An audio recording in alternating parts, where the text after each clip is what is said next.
વૈષ્ણવ સંપ્રદાયના ચંપારણ ધામના ગાદીપતિ વૈષ્ણવાચાર્ય દ્વારકેશલાલજી મહારાજના સર્વોચ્ચ સ્થાને સોમયજ્ઞનું આયોજન કરવામાં આવ્યું હતું।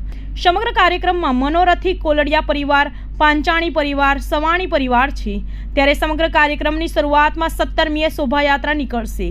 સોમયજ્ઞ દરમિયાન દરરોજ રાત્રે વિવિધ સાંસ્કૃતિક કાર્યક્રમનું આયોજન પણ કરવામાં આવ્યું છે, જેમાં પુષ્ટિ માર્ગીય રાસ, શ્રીનાથજીની ઝાંખી, લોટી ઉત્સવ માળા, પહેરામણીનું આયોજન કરવામાં આવ્યું હતું। ગાદીપતિ વૈષ્ણવાચાર્ય દ્વારકેશલાલજી મહારાજે કહ્યું કે મુંબઈ બાદ સુરતમાં આ પ્રકારનો ભવ્ય સોમયજ્ઞ થવા જઈ રહ્યો છે, જેમાં દેશ વિદેશથી વૈષ્ણવો પધારવાના છે।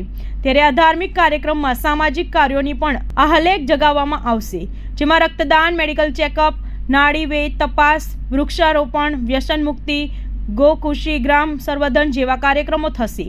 22મી જાન્યુઆરીના રોજ અયોધ્યામાં રામ મંદિરની પ્રાણ પ્રતિષ્ઠાના સંદર્ભમાં રામ જન્મોત્સવ ઉજવાશે, સાથે જ વિશાળ આરતી પણ કરવામાં આવશે। વિશ્વ શાંતિ એ જીવ માત્રાના સુખ, સમૃદ્ધિ અને યશ સૌભાગ્યના હેતુથી આ સોમયજ્ઞ યોજાશે। શ્રી કૃષ્ણાય નમઃ, શ્રી ગોપીજન વલ્લભાય નમઃ। પત્રકાર મિત્રો, બંધુઓ, યજ્ઞ સંપન્ન કરાવનાર યજ્ઞાચાર્ય શાસ્ત્રીજી મહારાજ, યોગેશભાઈ કાળેજી, મનોરથી પરિવાર, પાંચાણી પરિવાર, કોલડિયા પરિવાર, સવાણી પરિવાર,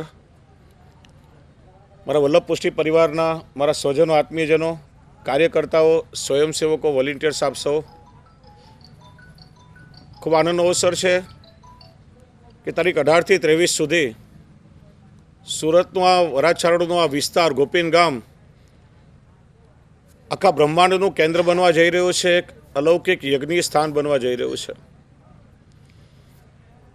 આપણી વૈદિક સંસ્કૃતિ યજ્ઞીય સંસ્કૃતિ કહેવાય છે। અનાદિકાલથી ઋષિ મુનિઓ, દેવો, રાજાઓ યજ્ઞોનું યજન કરતા આવ્યા છે અને એ યજ્ઞના યજન દ્વારા મનવાંછિત ફલની એ લોકોને પ્રાપ્તિ થઈ છે। દરેક યજ્ઞમાં આ સોમ યજ્ઞને સર્વશ્રેષ્ઠ માનવામાં આવે છે। 7 પ્રકારના સોમયજ્ઞ છે, અગ્નિષ્ટોમથી લઈ અને વાજપેયી સોમયજ્ઞ સુધી સપ્ત સોમ સંસ્થાન કહેવામાં આવે છે અને છેલ્લે બૃહસ્પતિ સોમ મહાયજ્ઞનું આયોજન થાય છે, ત્યારે એ પૂર્ણરૂપે એ સોમયજ્ઞની પૂર્ણાહુતિ કહેવાય છે। ભગવત કૃપાથી મારો પ્રથમ અગ્નિષ્ટોમ સોમયજ્ઞ ગયા વર્ષે જાન્યુઆરીમાં મુંબઈમાં સંપન્ન થયો અને આ બીજો અત્યગ્નિષ્ટોમ વિરાટ સોમયજ્ઞ અહીંયા સુરતમાં સંપન્ન થવા જઈ રહ્યો છે। આ સોમયજ્ઞ દ્વારા રાષ્ટ્રની ઉન્નતિ, વૈદિક સંસ્કૃતિનું રક્ષણ, સમાજનું ઉત્થાન, પર્યાવરણનું શુદ્ધિકરણ, પંચતત્વનું શુદ્ધિકરણ, આ સમગ્ર વસ્તુનો એની અંદર સમાવેશ કરવામાં આવે છે।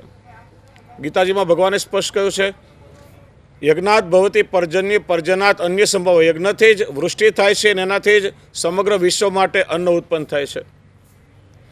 આ યજ્ઞમાં જે હૂત દ્રવ્ય ઇત્યાદિ વાપરવામાં આવે છે એ બધું જ બહુ વૈજ્ઞાનિક ક્રમ છે।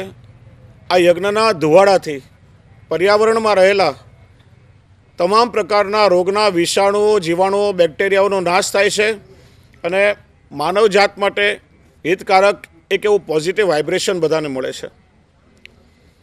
યજ્ઞમાં આવનાર અનેક લોકોના અનુભવો લોકો અમને કહેતા હોય અને અનુભવની વાત છે કે માણસ અત્યંત ડિપ્રેશનમાં હોય, ઘરમાં ક્લેશ, કજિયો, કંકાસ કરીને કંઈક ખોટા વિચાર મનમાંથી કરીને નીકળ્યો હોય અને અડધો કલાક યજ્ઞ મંડપમાં આવીને બેસે તો યજ્ઞશાળાના જેને વાઇબ્રેશન મળે એની આખી માનસિક નેગેટિવિટી દૂર થાય અને પોઝિટિવ વાઇબ્રેશન એને પ્રાપ્ત થાય છે।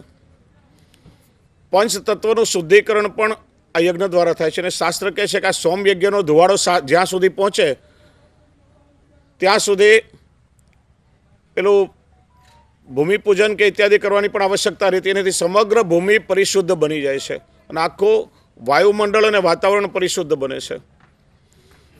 આ સોમયજ્ઞનું યજન, સોમયજ્ઞનું પૂજન, સોમયજ્ઞનું દર્શન અને સોમયજ્ઞની પ્રદક્ષિણાનું પણ અનંત ફળ કહેવામાં આવ્યું છે। અનેક રાજસૂય અને અશ્વમેઘ યજ્ઞ કરતાં પણ વિશેષ ફળ આ સોમયજ્ઞનું આપણા શાસ્ત્રોમાં બતાવ્યું છે।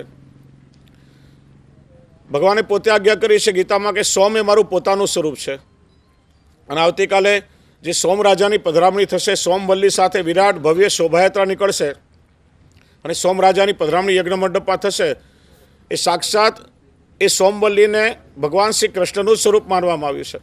બીજું આ યજ્ઞનું મહત્ત્વ એ છે કે આપણા ભારતીય વૈદિક પરંપરામાં 4 વેદ છે અને 4 વેદનું ગાન, એમાં વિશેષ કરીને સામગાન, જે સામગાનનું શ્રવણ કરવું એ અતિ દુર્લભ છે. સામગાનના સામવેદના જ્ઞાતાઓ આજે આપણા બહુ ઓછા રહી ગયા છે. તો 4 વેદની શ્રુતિઓનું ગાન